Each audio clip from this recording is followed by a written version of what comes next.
Hoje à noite, depois da nossa reunião aqui, vai ter um café aí fora. É um momento para confraternização, para comunhão. Eu sei que tem algumas pessoas que não tomam café à noite, que diz que café tira sono. Então, se você não tiver, acho que vai ter algum suco. Mas, para que você esteja um pouco mais andando, conversando, tendo comunhão, nós vamos fazer umas experiências de relacionamento e você conversar um pouco mais com os seus irmãos. Igreja não é outra coisa senão uma reunião de 2 ou 3 em nome do Senhor. Na igreja tem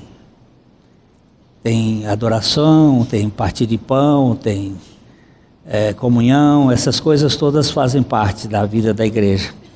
Então nós vamos estar juntos aí depois, desfrutando uns com os outros da comunhão. Esse final de semana nós estivemos no acampamento com um grupo de casais. Quantos casais eram? 60 casais. Foi um grupo bem precioso. Deus agiu. Eu hoje saí de lá muito emocionado com os testemunhos que eu ouvi no final. Eu não pude demorar muito tempo porque estava com as filhas ali por perto e eu precisava dar um pouco de atenção.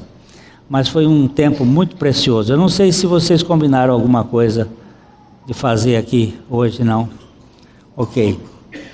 Mas foi um tempo de graça. Os visitantes, né? Quem está nos visitando pela primeira vez, a gente sempre costuma dar um CD para você. Se você está pela primeira vez, levanta a sua mão e nós vamos providenciar aí que você receba um CD. Parece que hoje não tem visitante. Tem. Aqui, tá aqui.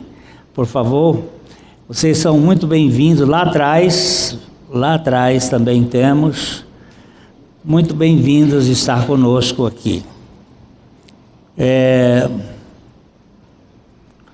Agora, recentemente eu estive lá em São Paulo e eu fui pregar numa igreja presbiteriana lá de Ermelindo Matarazzo, lá na Zona Leste.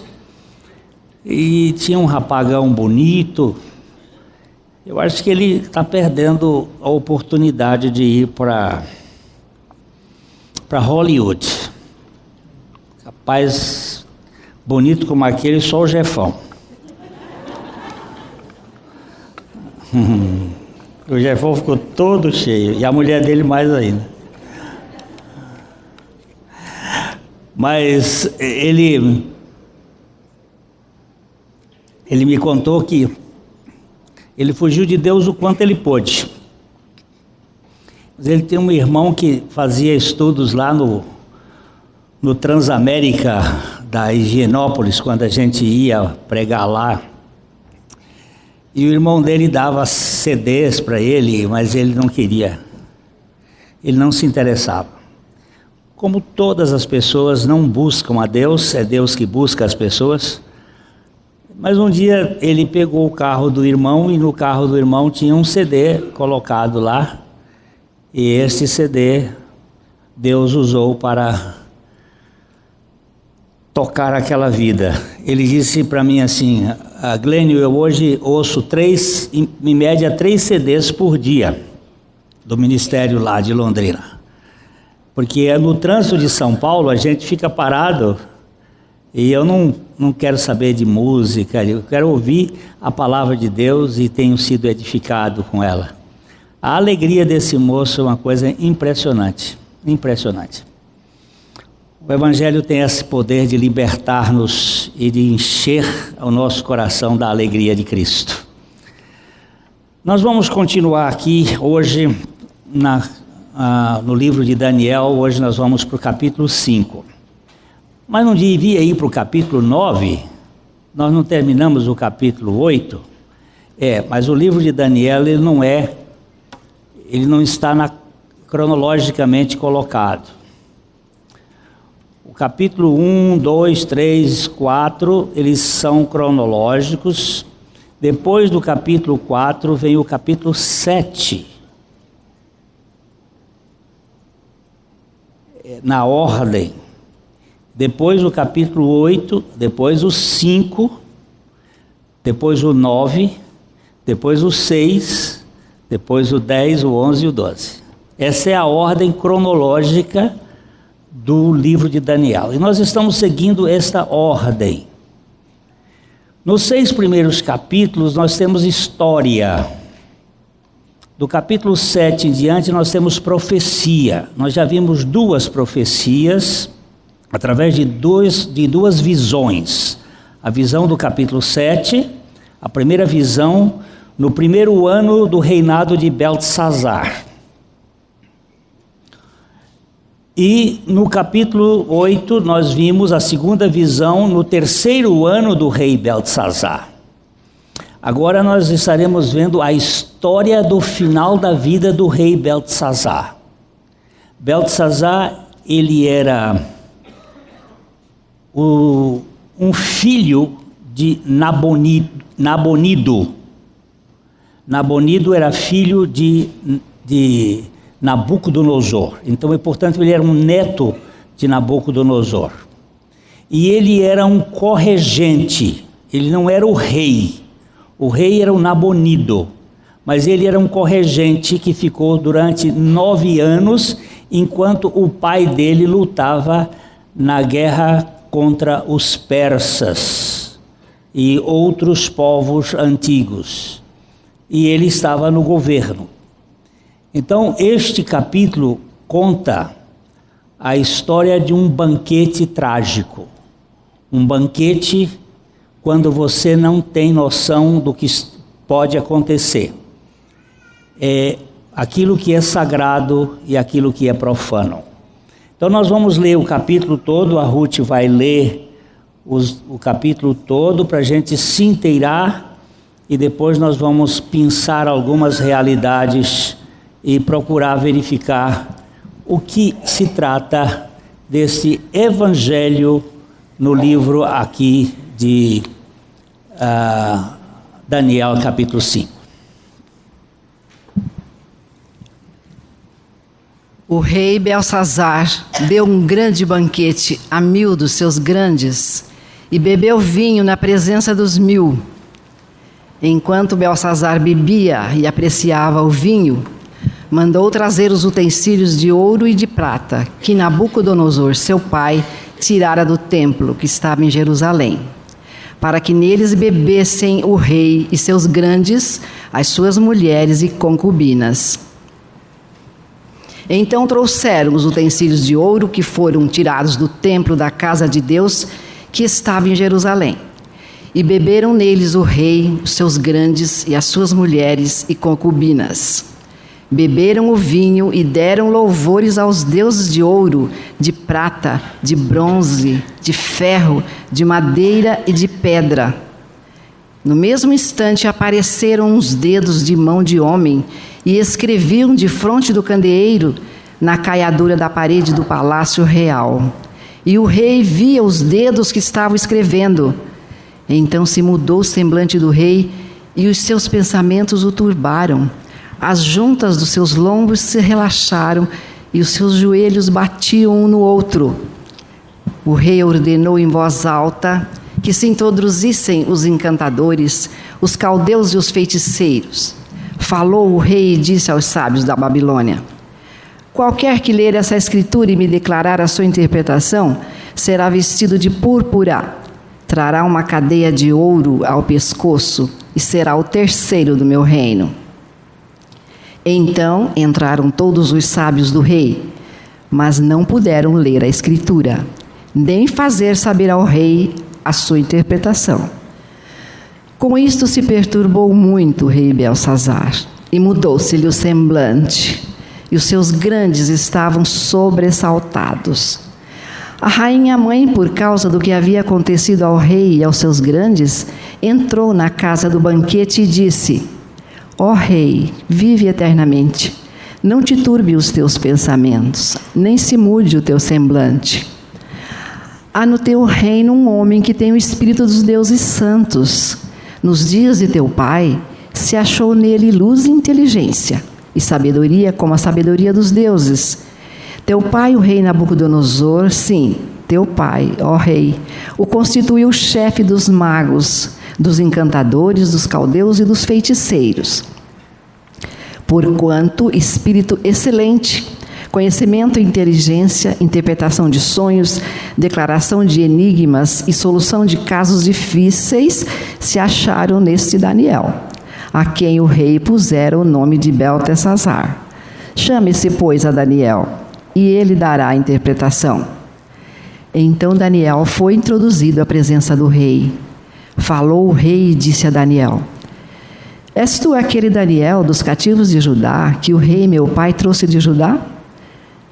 Tenho ouvido dizer a teu respeito que o Espírito dos deuses está em ti, e que em ti se acham luz, inteligência, excelente sabedoria.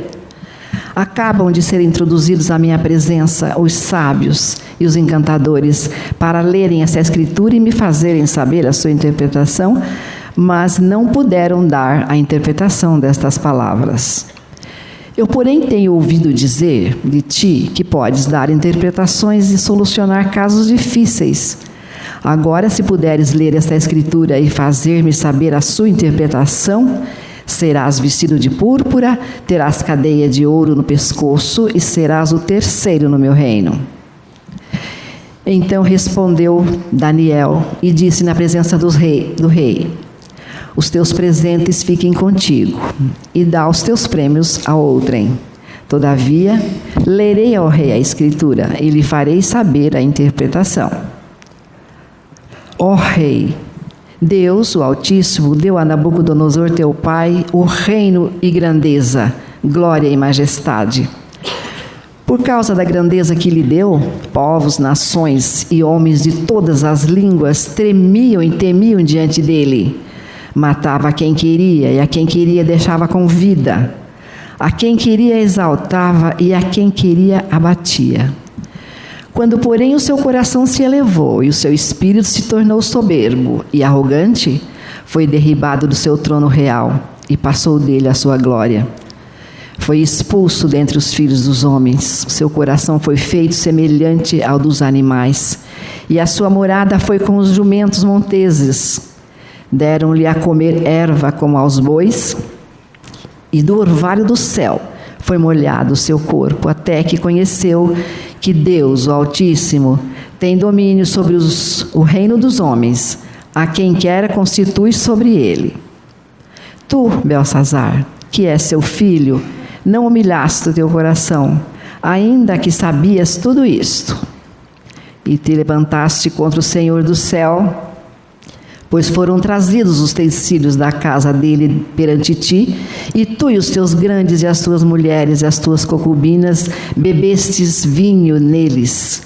Além disso, deste louvores aos deuses de prata, de ouro, de bronze, de ferro, de madeira e de pedra, que não veem, não ouvem, nem sabem, mas a Deus em cuja mão está a tua vida e todos os teus caminhos, a ele não glorificaste.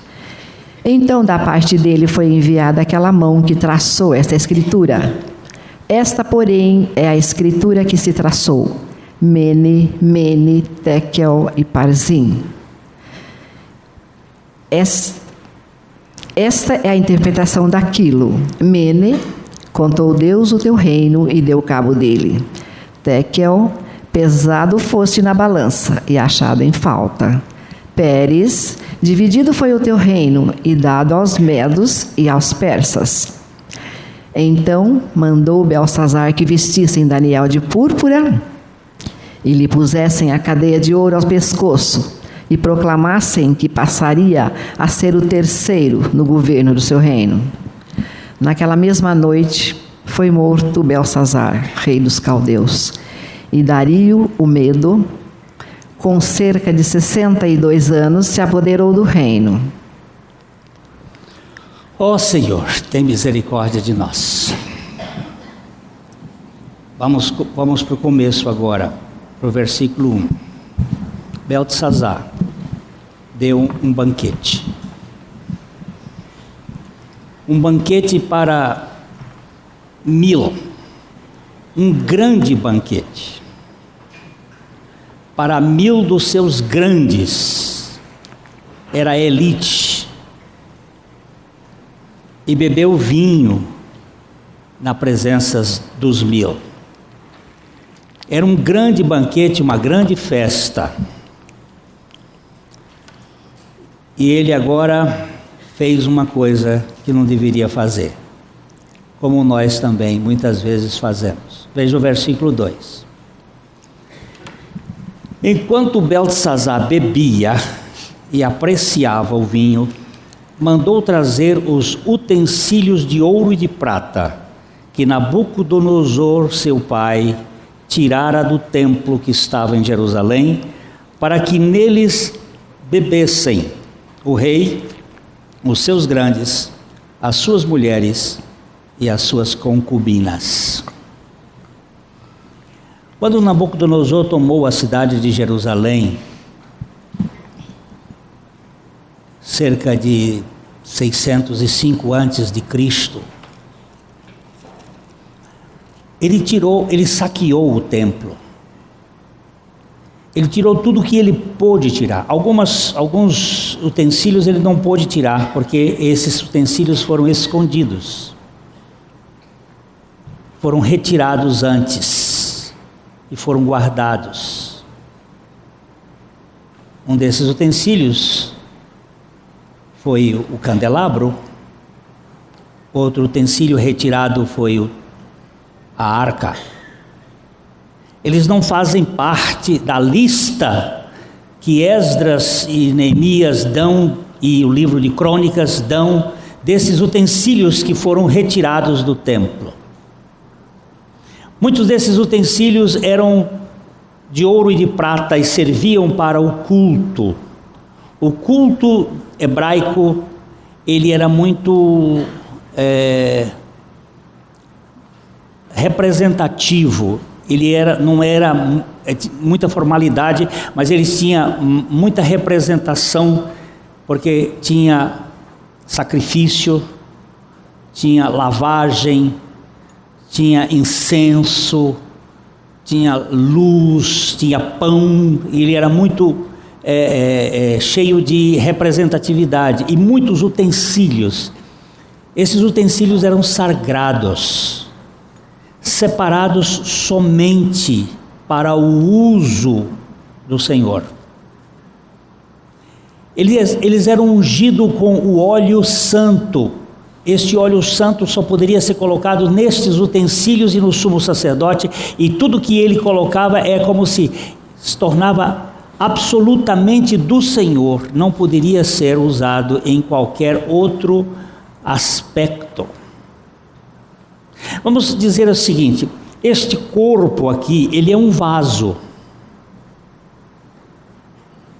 Temos, porém, esse tesouro em vaso de barro. Ele é um vaso de barro, mas ele foi comprado por grande preço, e ele foi consagrado pelo Senhor ao Senhor. E quando eu uso o meu corpo de modo indevido, eu estou cometendo sacrilégio. Eu estou fazendo deste corpo comprado por alto preço uma festa de bacanal.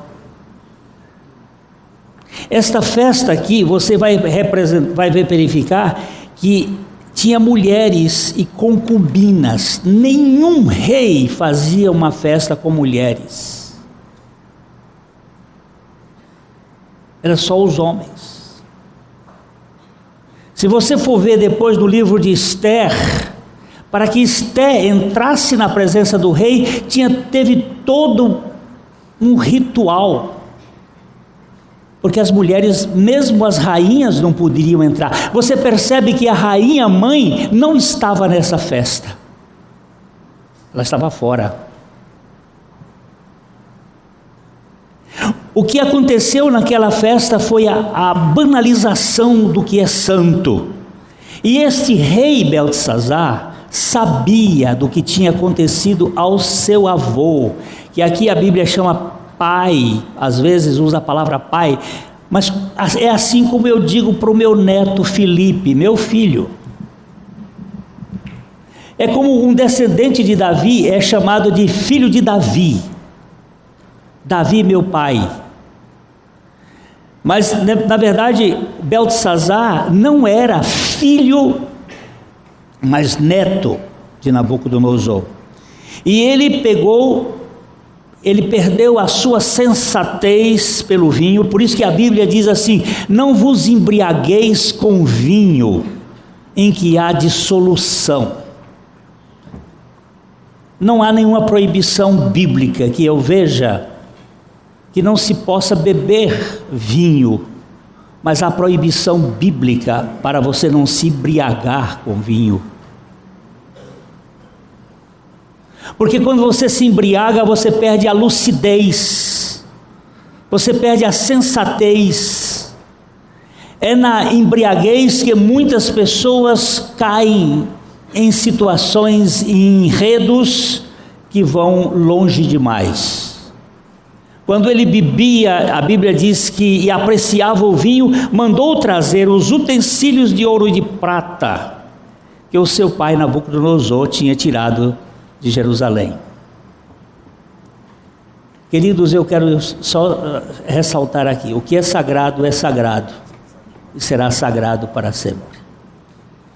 Você que foi salvo, você foi consagrado pelo Senhor ao Senhor. Não sou eu que me consagro ao Senhor, é o Senhor que me consagra a Ele. E eu sou dele. E quando eu faço as coisas erradas, Ele vai corrigir.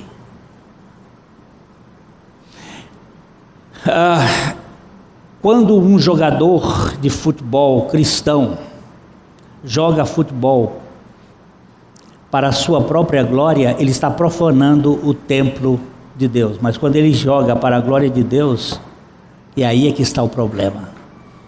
Quando é que é a glória de Deus e quando é a nossa glória?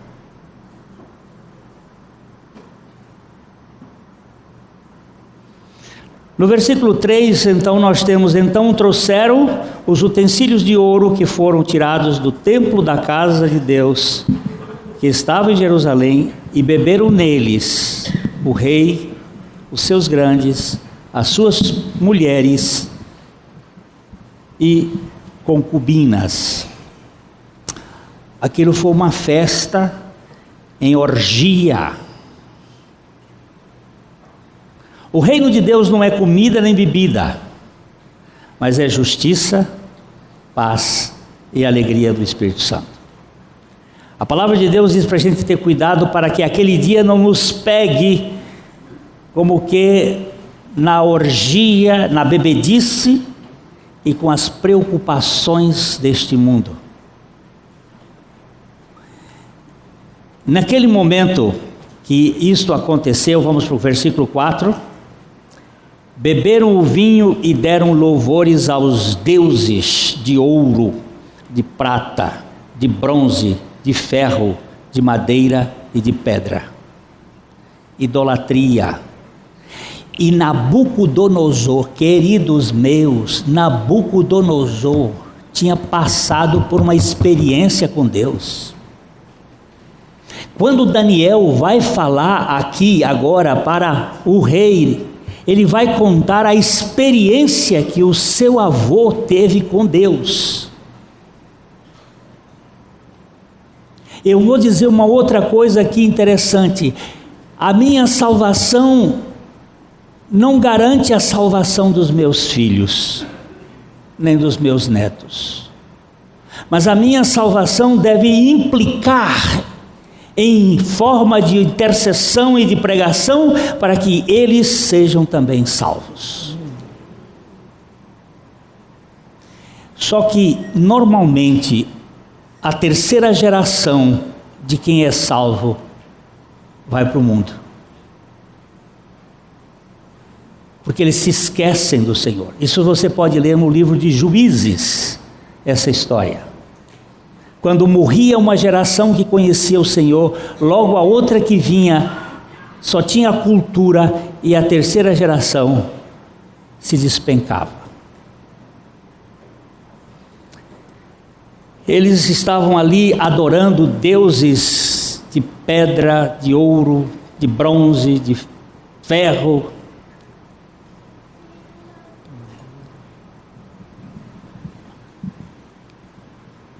Idolatria. Às vezes nós temos um nicho. Vocês sabem, antigamente os católicos usavam um oratório ou um nicho onde colocavam os seus deuses. Hoje nós temos um nas nossas casas. Às vezes é de plasma.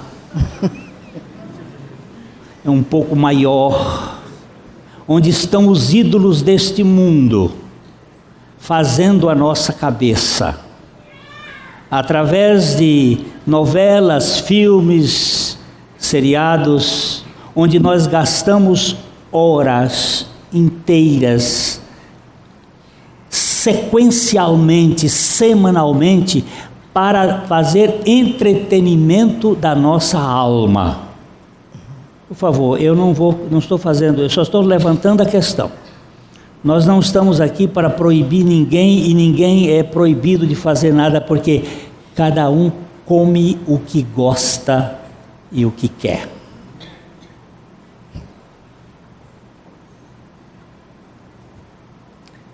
Mas dize-me com quem andas e direi quem és. E quem com porcos se mistura, lavagem come. Se nós nos entretemos com isto, pode ser que com isto nós venhamos nos envolver. Eu não preciso ficar com a Bíblia o tempo todo na mão. Eu preciso da Bíblia no meu coração. Escondi a tua palavra no meu coração, para eu não tropeçar contra ti. Há um velho hino do cantor cristão que diz assim: eu não quero luz para ao longe ver, somente luz em cada passo ter. Eu não quero viver vendo futuro, eu quero no dia a dia, porque a luz do Senhor é lâmpada para os meus pés, é para cada dia. E ali no versículo 5, no mesmo instante, apareceram uns dedos. E é bom a gente ir deduzindo, porque quando os dedos foi aí uma sentença. Dedos de homem, e escreviam defronte do candeeiro. Havia um candelabro, eles estavam na penumbra, o rei estava numa posição de destaque.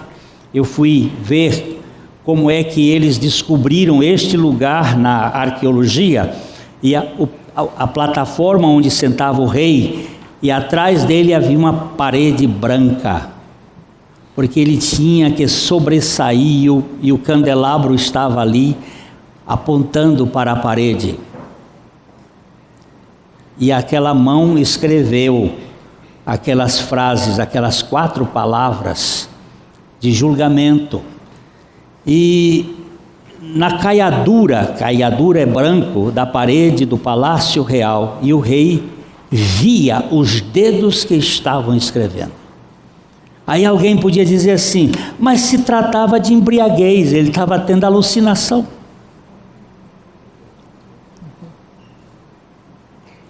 A turma toda viu, e ele mandou chamar.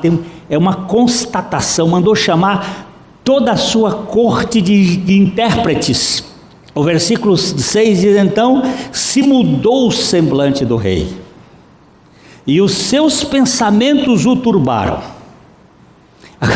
Agora, irmãos, aqui tem uma forma bíblica de dizer que ele sujou a cueca. Diz assim que os seus lombos se relaxaram e os seus joelhos batiam um no outro. Foi um momento bastante trágico. O rei perdeu a dignidade real, porque o julgamento de Deus é julgamento de Deus. Ele percebeu que a coisa era muito séria. Versículo 7: o rei ordenou em voz alta. O sentido aqui é realmente aos gritos, que se introduzissem os encantadores, os caldeus, os intérpretes, os filósofos, essa palavra feiticeiros aqui pode ser os farmacêuticos, os que cortavam, que operavam, que a palavra farmácia vem de farmaquel, que significa feitiçaria. Por isso que lá se vende droga. E falou o rei e disse aos sábios da Babilônia: qualquer que ler essa escritura e me declarar a sua interpretação, será vestido, preste atenção, esta roupa púrpura. E depois procure na modernidade quem veste de púrpura. E terá uma cadeia de ouro pendurada no pescoço. E será o terceiro no meu reino.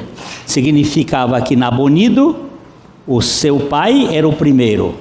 Ele era o segundo, e este que interpretasse viria a ser o terceiro. E foi um negócio bem rápido, porque era urgente a ordem do rei. Versículo 8: então entraram todos os sábios do rei, mas não puderam ler a escritura, nem fazer saber ao rei a sua interpretação. Interessante, as 4 palavras, que na verdade são 3, elas são aramaicas. Eles conheciam o aramaico, e são palavras da economia. Quando a economia não vai bem, alguma coisa vai entrar em desordem. São palavras econômicas, está falando de dinheiro.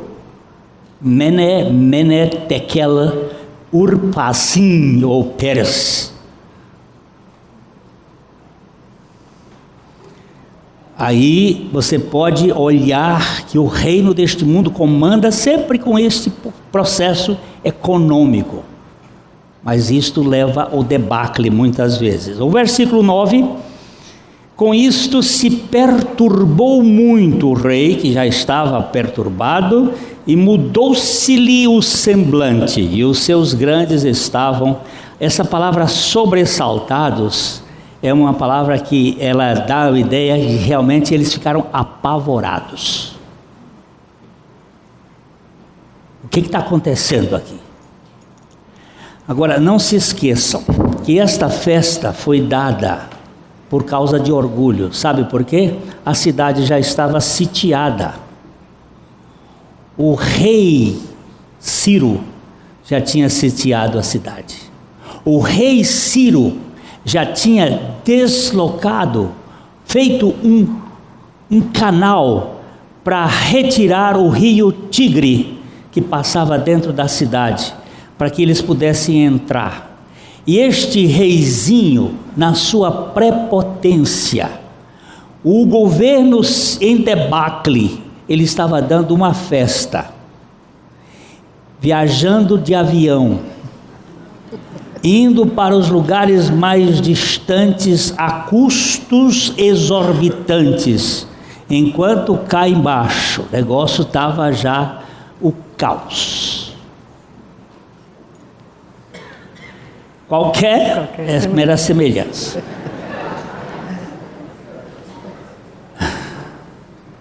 O verso 10, então, a rainha mãe, que não estava na festa, esta sim, possivelmente, seja a velha viúva de Nabucodonosor. Isto aqui, Daniel estava com mais ou menos 81, 82 anos de vida. Era uma criança. Esta rainha também era uma senhora idosa. Ela, por causa do que havia acontecido ao rei e aos seus grandes, o assunto saiu do palácio e foi para a casa da rainha e entrou na casa do banquete e disse: ó rei, vive eternamente, saudação real, não te turbem os teus pensamentos, nem se mude o teu semblante. Versículo 11: há no teu reino um homem que tem o espírito dos deuses santos. Nos dias de teu pai, aqui nos dias de Nabucodonosor, se achou nele iluminação, revelação, e inteligência, ou entendimento, e sabedoria, como a sabedoria dos deuses, como a sabedoria que vem de Deus. Teu pai, o rei Nabucodonosor, sim, teu pai, o rei, o constituiu chefe dos magos, dos encantadores, dos caldeus e dos feiticeiros. Ele o colocou numa posição de destaque.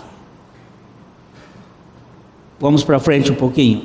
Porquanto espírito excelente, olha para essa palavra, é muito gostosa de a gente ver. Excelente, que está acima do céu.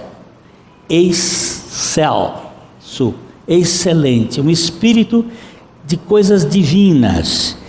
Tem conhecimento e inteligência, e interpretação de sonhos, e declaração de enigmas, e solução de casos difíceis, se acharam neste Daniel.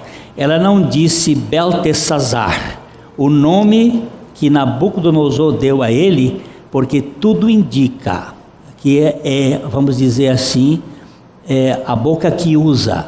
Essa mulher também era crente. Ela está chamando o nome de Daniel, porque ela conhecia Daniel das suas reuniões, possivelmente, de intimidade. Ela não disse, há um homem lá, um Beltesazar. Ela disse, Daniel, a quem o rei pusera o nome de Beltesazar. Chame-se, pois, a Daniel, e ele dará a interpretação. Então Daniel foi introduzido à presença do rei. Falou o rei e disse a Daniel: és tu aquele Daniel dos cativos de Judá, que o rei meu pai trouxe de Judá? Ele queria identificar a origem do Daniel. De onde você vem? Você é o legítimo do povo de Deus? Ou você é falso?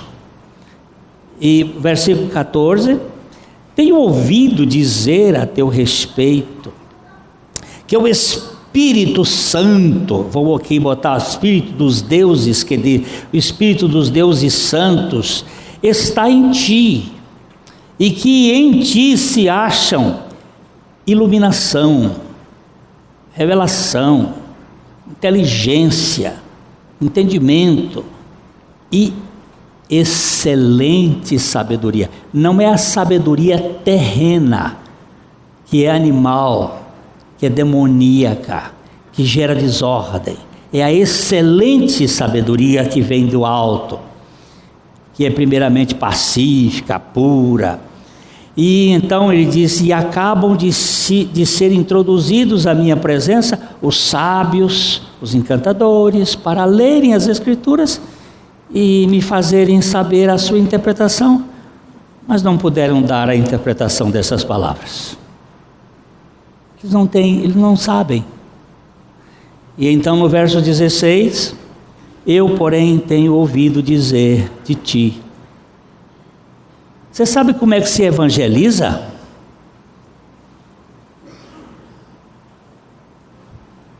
Sabe como é que se evangeliza? Quem tem experiência conta para quem tem experiência, para quem não tem experiência. Agora, quem não tem experiência conta o quê? Alguém diz assim: eu não sei evangelizar. Ora, é verdade, você não sabe evangelizar porque você não tem experiência. Se você tiver experiência, você conta. A rainha não disse muita coisa não, ela só disse o que ela sabia.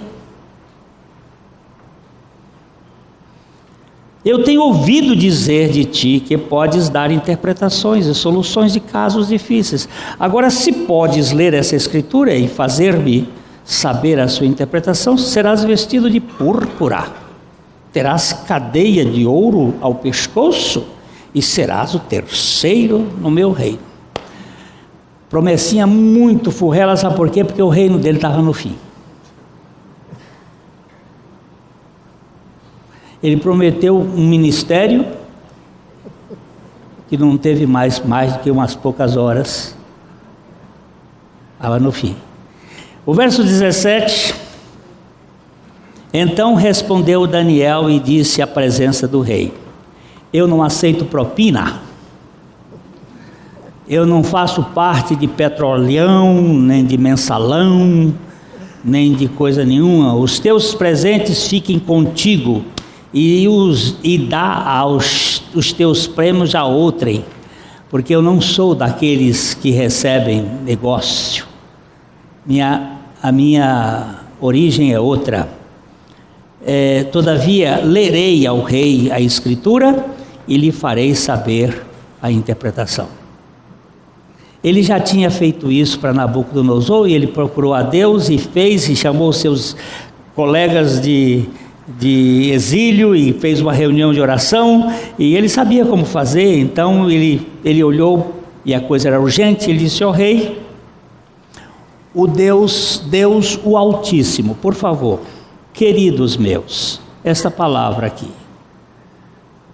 é a palavra usada pela primeira vez lá no encontro de Abraão com o sumo sacerdote Melquisedeque.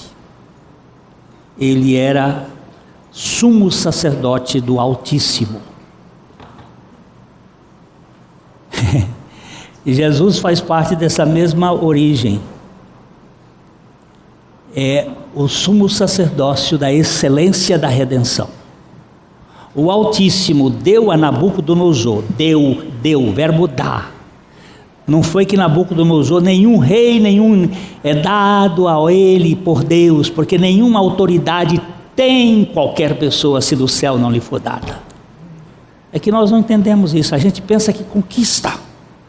Ele deu a Nabucodonosor, teu pai, o reino, e deu a grandeza, e deu a glória, e deu a majestade. Ele deu a Nabucodonosor. Versículo 19: por causa da grandeza, aí está o problema. Você e eu, quando recebermos alguma grandeza, devemos tirar a coroa e depositar nos pés do Cordeiro. Porque isto é apenas um privilégio que Ele está dando para que você sirva naquela posição, e não para que você aufira essa glória para você. E por causa da grandeza que Ele deu, povos, nações e homens de todas as línguas tremiam e temiam diante dEle.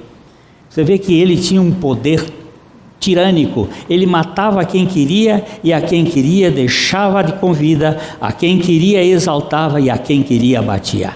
Absolutismo.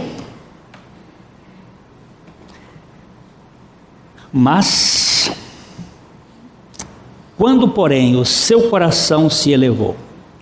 Este texto aqui é um texto que está voltado para aquilo que Isaías vai dizer: elevou-se o seu coração e subirei até as alturas e serei semelhante ao Altíssimo. Referindo-se a Lúcifer, mas referindo-se também a Nabucodonosor. Referindo-se a nós quando queremos que a nossa posição seja notória e a nossa visibilidade se torne um plano. Deus pode nos usar e Ele vai usar, mas nós precisamos voltar para o nosso ponto de partida, o pó. Nós fomos criados do pó. Vamos voltar para o pó depois na morte, mas na nossa vida nós temos que nos reconhecer pó e deitar no chão. Elevou o seu coração, seu coração se elevou e o seu espírito se tornou soberbo e arrogante. Essas duas palavras são as palavras mais terríveis na vida de qualquer pessoa. Às vezes a nossa soberba é dentro de casa. Nós estávamos falando isso com os casais esse final de semana. É a soberba de um marido ou de uma esposa. Eu vi um testemunho hoje de uma senhora lá no acampamento que marcou-me muito. Ela contando da sua soberba. Ela disse: eu sou criada, eu venho de uma família, eu quero ser o mais coerente com a sua, eu venho de uma família em que as mulheres mandam nos maridos, e lá o negócio, quando não funciona, elas metem o braço.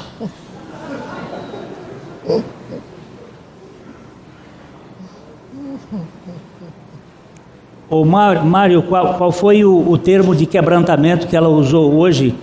Como é quebrantamento? Bagaçada. Ela disse: eu saí daqui bagaçada. Deus me bagaçou. Porque essa arrogância existe em todo mundo. Ela disse: minha filhinha na creche, tem 4 filhas, a minha na creche já mete o cacete nos meninos, porque o modelo lá de casa é este. É soberba, é arrogância. Nós não temos na nosso DNA aquilo que Jesus tinha na sua essência: acocorar e lavar pé. O nosso é de exaltação, e soberba e arrogância, e foi derrubado do seu trono real e passou dele a sua glória. Por favor, preste bem atenção, porque aqui tem uma voz passiva. Quando, porém, o seu coração se elevou, foi ele que se elevou, o seu espírito se tornou soberbo, foi ele que se tornou soberbo, se tornou arrogante, mas ele foi derrubado. Quem derrubou não foi outra coisa, não foi outra pessoa, é o próprio soberano que governa. Quando eu me exalto, Deus me derruba, e quando eu me abomino, Deus me exalta. Isso aqui é um princípio do Evangelho: todo aquele que se exalta será humilhado, e todo aquele que se humilha será exaltado. Mas como é que eu vou me humilhar? Só tem um jeito para você se humilhar: passar pela cruz. Aquele que passa pela cruz não tem direitos,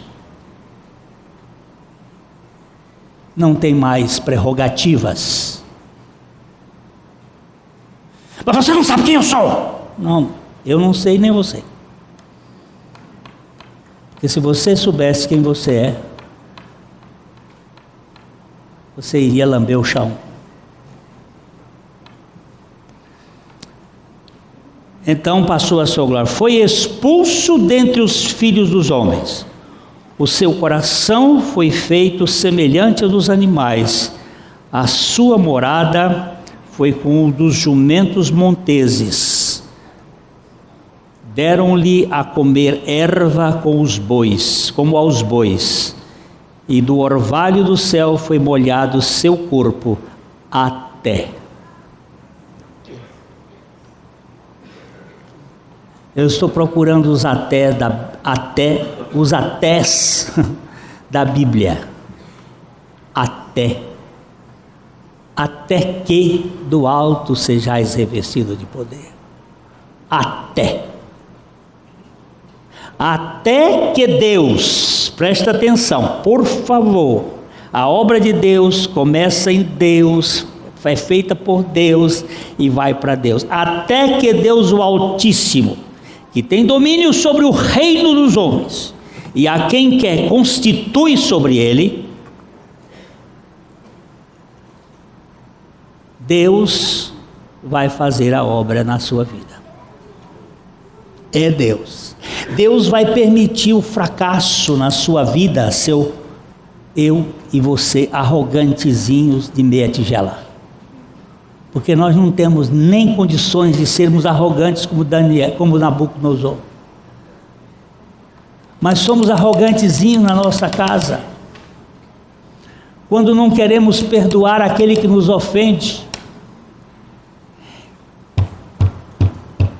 Não perdoo porque não perdoo. Pois é.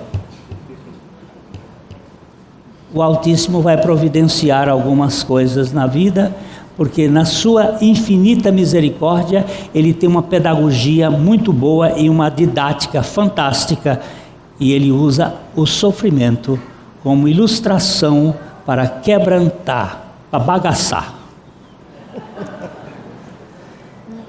Tu, Beltesazar, preste bem atenção nesse versículo. Tu, Beltesazar, que és seu filho, que és seu descendente, não te humilhaste o teu coração, ainda que soubesses de tudo isto.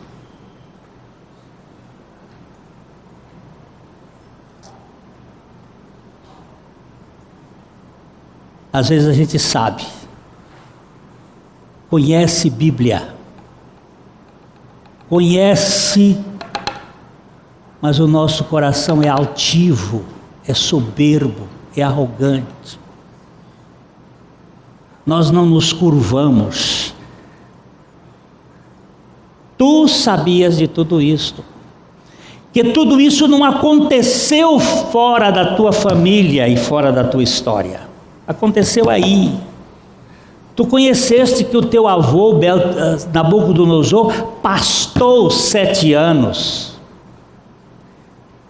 E houve um rei que tomou o lugar dele, e para o seu pai assumir a posição, foi uma guerra lá dentro.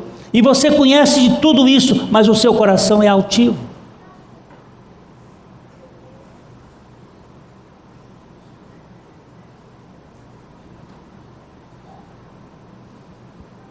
De quem é esse coração altivo, meu irmão? Era de Beltesazar sozinho? Ou esse coração é mais popular? Tu sabias tudo isso, Beltesazar.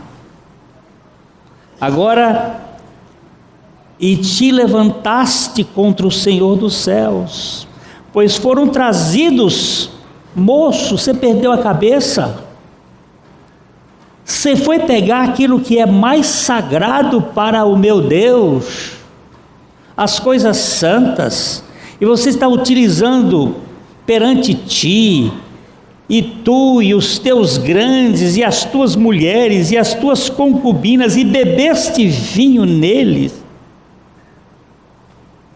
Além disso, destes louvores aos deuses. Vocês fizeram um culto ecumênico aqui, com coisas que são só do Senhor.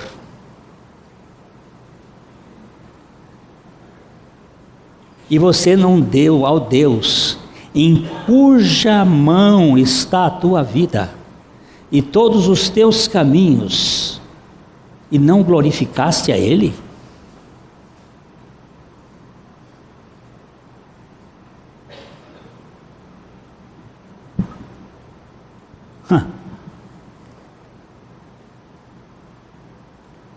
É aqui que está o problema.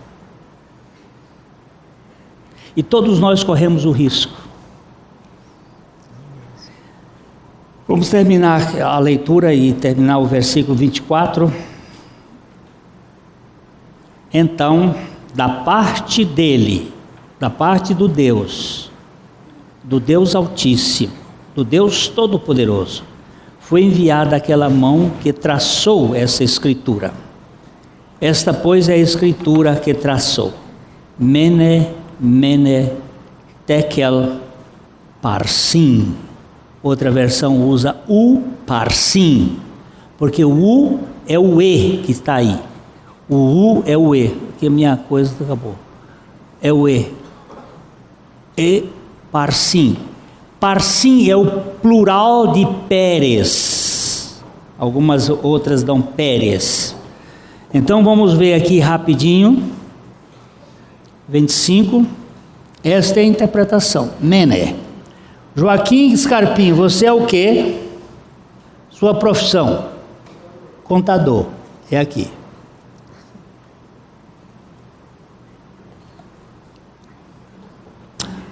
Contabilizou Deus o teu reino. E o prejuízo foi 40 bilhões de dólares.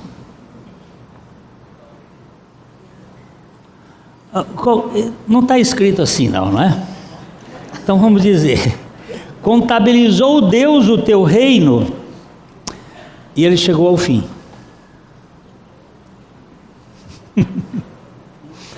Deus colocou isto no papel e o que aconteceu foi isso aqui, ó. Não dá mais para continuar. Tekel, é uma moeda, tekel. O dólar foi colocado na balança e não deu equiparação com o real. Tenta entender. O teu reino foi colocado num peso. Sabe o que aconteceu? Não sobrou superávit. Tá bom? Pesado foste. E Pérez, que é o plural é o parsim, ou parsim, é uma moeda dividida. O teu reino foi dividido. E Daniel estava muito bem informado da estratégia política, e os medas e persas já estão bem aí cercando, e foi dado aos medas e persas. Quem deu foi o Altíssimo. Quem governa o mundo é o Altíssimo. Quem governa a sua história é o Altíssimo. E se alguma coisa acontece na sua vida que você não gosta, foi o Altíssimo que permitiu para ser quebrado e você depender dele. Porque o Altíssimo nos quer dependentes dele. Terminando aí, então, mandou Beltesazar vestisse Daniel de púrpura e lhe pusesse cadeias de ouro ao pescoço e proclamasse que passaria a ser o terceiro no governo do seu reino. Esse decreto não vigiu. Foi um decreto que não teve procedência, porque o rei estava deposto. O rei não era capaz de cumprir. É por isso que maldito é o homem que confia no homem. Não é o que confia no outro, não, é o que confia em si mesmo. Porque nós somos mortais. E a nossa vida acaba. Eu prometo pro Humbertinho que eu vou fazer tal coisa para ele. Aí eu morro. Minha promessa ficou por... Agora, quando Deus promete alguma coisa, Ele cumpre. E quando Jesus prometeu e mataram Jesus, Deus disse assim, mas eu ressuscito Ele e Ele vai cumprir. Porque no reino de Deus, Ele não vai ficar sem palavra. O que Ele prometeu, tantas são as suas promessas, quanto nelas tem o sim e o amém. E finalizando, só para finalizar, naquela mesma noite, foi morto Beltesazar, rei dos caldeus. Os babilônios tinham uma cidade inexpugnável. Esse ditador recente da Babilônia, como é que chamava aquele que... Saddam Hussein. Ele queria construir uma cidade semelhante, andou fazendo os projetos e tal. Uma cidade inexpugnável, que não podia entrar ninguém. A muralha da cidade era mais larga do que essa igreja aqui, esse templo. E ela tinha 10 metros de altura. Era bem mais alta do que esse templo. Ninguém conseguia passar. Tinha um exército muito bom, muito bem formado. Mas a cidade ela era formada dentro de um vale e tinha um rio que passava por meio. E ele tinha grades de madeira, porque não tinha ferro para colocar, mas ele tinha grades grossas, madeira grossa, a água passava ali dentro. O que o rei Ciro fez?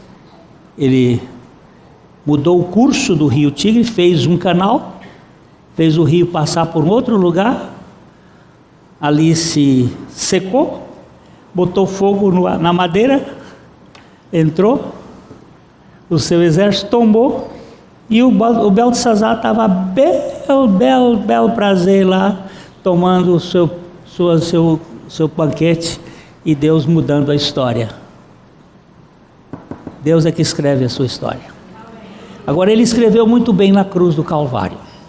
Lá Jesus fez uma obra para libertar você, não do cativeiro babilônico, mas do pior cativeiro que existe, que é você mesmo. Com seu despotazinho e eu, o meu despotazão, meu dominador. Esse eu foi crucificado lá na cruz e Cristo venceu a nossa vida. O texto termina dizendo que o rei, que um Dario, esse Dario não foi o rei, provavelmente podia ser um Meda, ou podia ser também um general de Ciro. Aqui a história não deixa muito claro quem era esse Dario. Era um Medo, não era persa, o Ciro era persa. Com cerca de 62 anos se apoderou do reino. Parece que ele ficou numa posição, que é o governo medo-persa, que nós vimos na vez passada, os 2 chifres do carneiro, o carneiro com 2 chifres, um chifre maior era o persa, o menor era o Meda. Ele foi abarroado com a Grécia, com aquele chifre grande que foi o Alexandre, e destruído. Possivelmente esse Dario aqui não é o Dario depois, o rei que veio lá da Pérsia. É um outro Dario, um general. Ele tem um nome de, parece que é Garobu. Me parece que é esse aqui. Esse Dario aí, que era um general, possivelmente um general, que tomou o poder. Mas ele acabou a história da Babilônia. O primeiro reino, o ouro, a cabeça de ouro, acabou aqui. Não, senhor, acabou não, meu filho. Ela está hoje bem aqui, nessa igreja. Sai dela, povo meu. Babilônia é o sistema de governabilidade da prostituta cultual que é a igreja. A igreja do final dos tempos é a destruição da Babilônia, um sistema maldito de poder, de hierarquia, de gente importante, de gente que usa roupas de púrpura. Como é que chama o negócio? Eu esqueci o nome a cabeça está tão cansada. Cadeias de ouro ao pescoço. Depois vocês deem uma olhada no mundo eclesiástico da modernidade. Aí vocês vão começar a enxergar. A história de Babilônia não acabou. E no Apocalipse nós vamos vê-la nos seus estertores quando o cordeiro vier para destruir. Aí nós vamos agora, nós não vamos entrar muito mais nesses detalhes, porque a não ser que a gente veja banquetes, uma outra mensagem que o Senhor nos deu, mas eu acho que a gente já vai para o capítulo 9. Agora, o capítulo 9 vai demorar a entrar e sair. Este é o capítulo do livro de Daniel. É onde Deus traçou a história toda, lá de Babilônia até o advento de Cristo e a sua implantação no reino. É um capítulo extraordinário. Leia 1, 2, 3, 4, 5, 6, 7, 8, 9, 10, 11, 12, 13, 14, 15. Vão lendo. Se não aprender nada, é porque Deus não quer ensinar nada. Agora, se aprender alguma coisa, é que Deus quer ensinar alguma coisa. Mas leia o capítulo 9 de Daniel, que a gente vai caminhar por aí, devagarzinho. Que o capítulo 6 de Daniel só vamos ler depois do 9. Ok? Livraria PIB Londrina. A Livraria PIB Londrina procura selecionar cuidadosamente seus títulos e autores a fim de oferecer conteúdo alinhado com o Evangelho de Jesus Cristo. Bíblias, livros de teologia, filosofia, devocionais, literatura infantil, biografias, comentários bíblicos e muito mais. Dispomos também de um acervo de CDs e DVDs das quase 4.000 mensagens ministradas na primeira Igreja Batista em Londrina. Visite a Livraria PIB Londrina e conheça ainda mais. Livraria PIB Londrina, de segunda a sexta, às 13h30 da tarde, às 6 horas. Endereço: Avenida Paraná 76A, próximo ao Calçadão, no centro de Londrina. Ligue para 3372-8921 e acesse o site www.livrariapiblondrina.com.br.